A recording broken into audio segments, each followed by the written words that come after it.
गुस्सा अभी भी कम नहीं हुआ है। राजीव घर पहुंचता है, अपने रूम में जाकर खिड़की खोलता है। चांदनी उसे नजर नहीं आती। विशाल, हम कल से हॉस्पिटल का काम स्टार्ट करने वाले हैं, तो तुम टाइम पर ऑफिस आ जाना, बलराज कहते हैं। जी सर, विशाल कहता है। चलो डिनर करते हैं, बलराज कहते हैं।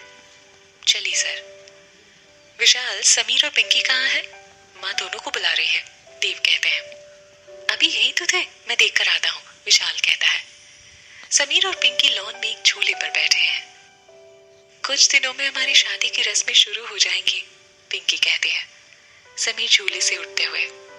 हाँ पिंकी, उसके बाद मैं पिंकी समीर हांडा बन जाऊंगी। पिंकी, मुझे तुम्हें कुछ बताना है, समीर कहता है। पिंकी झूले से उठकर समीर का हाथ पकड़ते हुए। बोलिए ना। तुम जानती हो ना कि मेरा एक अतीत है, तुमसे पहले मेरी लाइफ में कोई और था, समीर कहता है। ये बात आप मुझे बता चुके हैं। जो लड़की मेरी जिंदगी में थी वो लड़की नहीं। तभी वहां विशाल आ जाता है। तुम दोनों यहाँ हो, दादी माँ तुम दोनों को अंदर बुला रही हैं, विशाल कहता है। चलो पिंकी, समीर कहता है। समीर और पिंकी शारदा के रूम में पहुंचते हैं। दादी माँ, आपने हमें बुलाया, समीर कहता है। हाँ आओ बेटा। रोनित, जरा वो बॉक्स उठाना। रोनित बॉक्स उठाकर शारदा को देता है। यहाँ आओ पिंकी बेटा। जी दादी माँ। पिंकी शारदा के पास आती है। ये लो बेटा, ये हार तुम्हारे लिए, शारदा कहती है। पर दादी माँ, ये तो बहुत कीमती है, पिंकी कहती है। तुमसे ज्यादा नहीं, मैंने कभी भी बलराज, देव और सुखी में कोई फर्क नहीं किया, इसीलिए तुम मेरी भी बहू हुई ना, शारदा कहती है। जी दादी माँ, पर बिना माँ की इजाजत के मैं ये नहीं ले सकती, पिंकी कहती है। ये कहकर तुमने मेरे दिल में और गहरी जगह बना ली है। और रही बात पूनम की, तो वो कुछ नहीं कहेगी। पिंकी पूनम की ओर देखती है। ये लो बेटा, इनका आशीर्वाद तुम्हारे लिए बहुत जरूरी है, पूनम कहती है। पिंकी मुस्कुराते हुए। जी माँ। पिंकी शारदा के पैर छूती है और हार लेती है।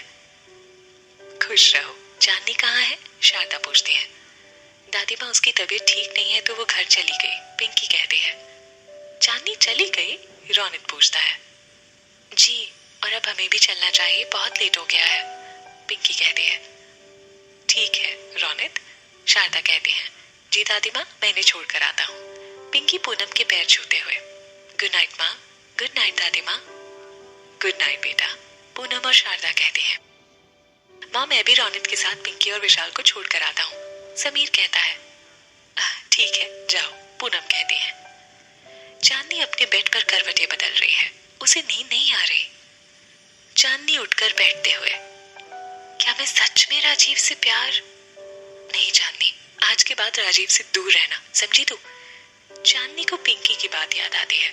उसे ये भी याद आता है कि उसने जब पिंकी के कहने पर अपनी आंखें बंद की थी तो उसे राजीव नजर आया था। वो अपना मुंह तकिए से ढक कर सो जाती है।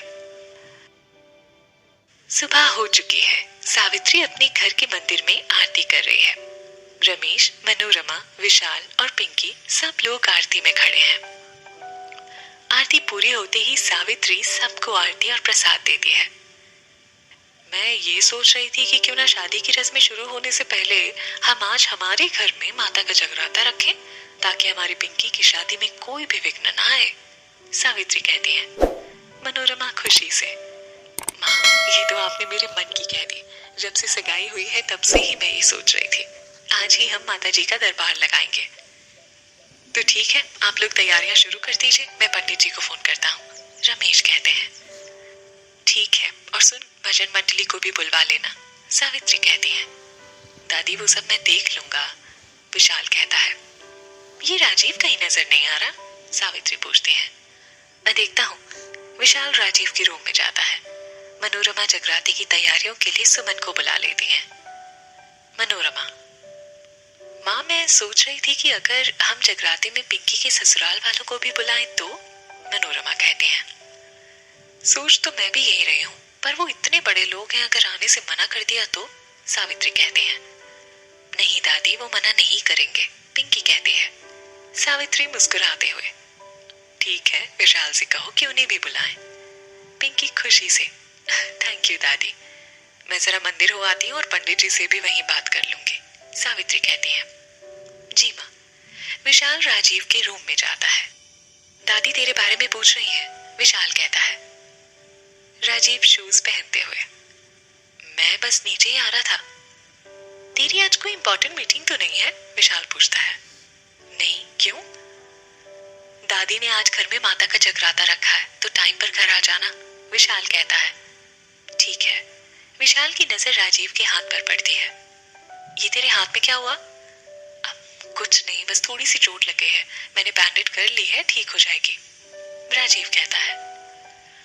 अच्छा ठीक है, जल्दी नीचे आ, माँ नाश्ता लगा रही है, विशाल कहता है। तू चल, मैं बस 2 मिनट में आया। विशाल चला जाता है। चांदनी ऑफिस के लिए रेडी हो रही है और खुद से ही बातें कर रही है। देख चांदनी, उस विक्रम की बकवास की वजह से ना तू ये सब फालतू की बातें मत सोच। प्यार ऐसे ही थोड़ी होता है। तू भी ना। और मेरी एक बात कान खोल कर सुन ले, राजीव से जितना हो सके ना दूर रहना। अपने काम से काम रखना और उनसे कोई भी बात मत करना। ऑफिस में अगर वो कुछ काम का बोले तो सिर झुकाकर बिना सवाल किए वो काम कर देना और बस वहां से आ जाना, समझी? और उनकी तरफ तो देखना भी नहीं। चांदनी पिंकी के घर आ जाती है। तुझे आज ऑफिस नहीं जाना क्या? चांदनी कहती है। जाना है, बस 2 मिनट, पिंकी कहती है। जगराता शुरू होने से पहले घर आ जाना, सावित्री कहती है। जी दादी, आ जाएंगे। वैसे भी आज पिंकी रेजिग्नेशन देने वाली है, तो वो जल्दी आ जाएंगी और मैं भी। ऑफिस जाने से पहले तेरी मामी से कहना कि मैंने बुलाया है, सावित्री कहती है। जी दादी। चांदनी को राजीव सीढ़ियों से आता दिखाई देता है। पिंकी जल्दी कर, देर हो जाएगी। हाँ हाँ आ रही हूँ, पिंकी आ जाती है और दोनों चली जाती हैं। इसे क्या हुआ? राजीव कहता है। चल तुझे ऑफिस छोड़ देता हूँ, विशाल कहता है। जी नहीं, मैं खुद चला जाऊंगा। चांदनी स्कूटी चला रही है और पिंकी पीछे बैठी है। दोनों मंदिर पहुंचती हैं। चांदनी मन में, कान्हा जी प्लीज, मुझे कुछ समझ नहीं आ रहा कि मेरे साथ क्या हो रहा है। मैं बस इतना जानती हूँ कि राजीव मेरे फ्रेंड है और कुछ नहीं। विक्रम चाहे जो कहे, मुझे उससे कोई फर्क नहीं पड़ता। बस आप मेरे साथ रहिएगा प्लीज। चलिए, देर हो रही है, पिंकी कहती है। हाँ चल। जैसे ही दोनों पलटती हैं, किसी को देखकर चौंक जाती हैं। आप? पिंकी और चांदनी एक साथ कहते हैं।